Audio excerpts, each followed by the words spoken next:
ఈరోజు చిగురుమామిడి మండల కేంద్రంలో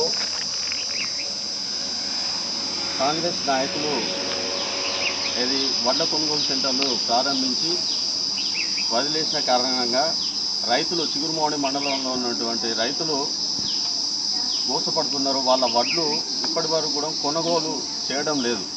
దానివల్ల వాళ్ళంతా కూడా ఈ ఎండ తీవ్రతకు, అదేవిధంగా ఈ ఎండకు మరియు వాళ్ళు చెమటోడ్చి కష్టపడి పండించిన పంట పండించడం ఒక ఎత్తు అయితే అమ్ముకోవడం ఇంకొక ఎత్తు అయిన పరిస్థితి ఏర్పడుతుంది. ఏంటి అని చెప్పేసి ఆ సెంటర్ నిర్వాహకులను మేము అడిగితే వాళ్ళు చెప్తున్న అంశం ఏంటంటే, తెలంగాణ ప్రభుత్వము జీపీఎస్ సిస్టమ్ను తీసుకొచ్చింది.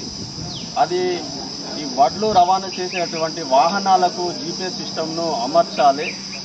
అమర్స్తేనే వచ్చేసి ఈ వడ్లు కొంటామని చెప్పేసి నిర్వాహకులు చెప్తున్నారు.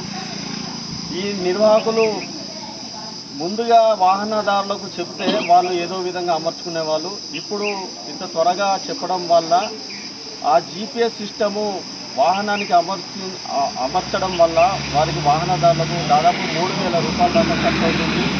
ఆ ఖర్చులు వాహనదారులు భరించలేక, దానివల్ల జీపీఎస్ ద్వారా వాళ్ళకు భవిష్యత్తులో కూడా ఏం ఉపయోగం లేక వాహనదారులు వడ్లు కొనుగోలు సెంటర్లకు వాహనాలు పెట్టడం జరుగుతలేదు. దానివల్ల వడ్లు కొనుగోలు అనేది నిర్లక్ష్యం జరుగుతుంది. దానిపై అధికారులు కానీ ఇక్కడ ఉన్నటువంటి స్థానిక శాసనసభ్యులు పొన్నం ప్రభాకర్, రవాణా శాఖ మంత్రివర్యులైనటువంటి పొన్నం ప్రభాకర్ గారు కూడా దీనిపై ఎలాంటి చర్యలు తీసుకోవట్లేదు. అక్కడ చూస్తుంటే, సెంటర్లలో చూస్తుంటే రైతులు ఎట్లా గోసపడుతున్నారు అనేది వాళ్ళకి అర్థమవుతుంది. ఒకసారి ఈ ఎండలో వాళ్ళు ఉండేది ఉంటే వాళ్ళకి తెలిసేది రైతు గోస అనేది ఏ విధంగా ఉండేది.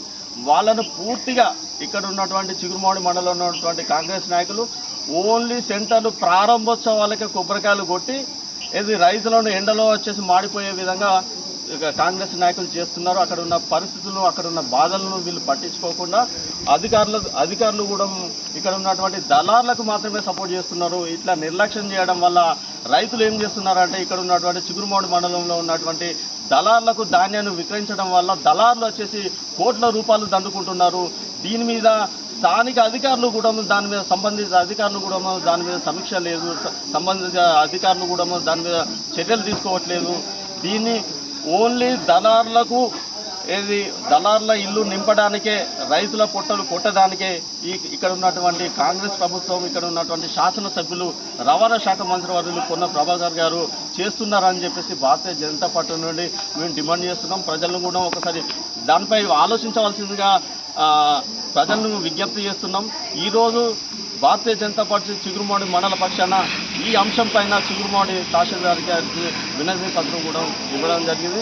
ఒకవేళ వెంటనే వీటిపైన ధాన్యం కొనుగోలు రైతులతో ధాన్యం కొనుగోలు చేయకపోతే రానున్న రోజుల్లో తప్పకుండా వచ్చేసి మేము రైతుల పక్షాన నిలబడి రోడ్లపై వచ్చే పరిస్థితి తీసుకురావద్దని చెప్పేసి మంత్రి పొన్నం ప్రభాకర్ గారికి విజ్ఞప్తి చేస్తున్నాం. జై బీజేపీ, జై